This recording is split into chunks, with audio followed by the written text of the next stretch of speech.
तो भाई जी आजकल हो रखा उत्तराखंड में बरसात का मौसम, बारिश होती रह रही है डेली। और बारिश में कुछ ऐसा साफ एंड क्लियर व्यू दिखता है यहाँ।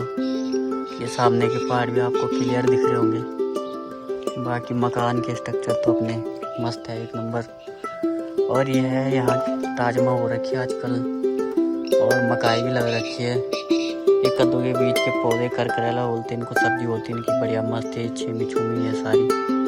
और ये है प्यारा सा व्यू।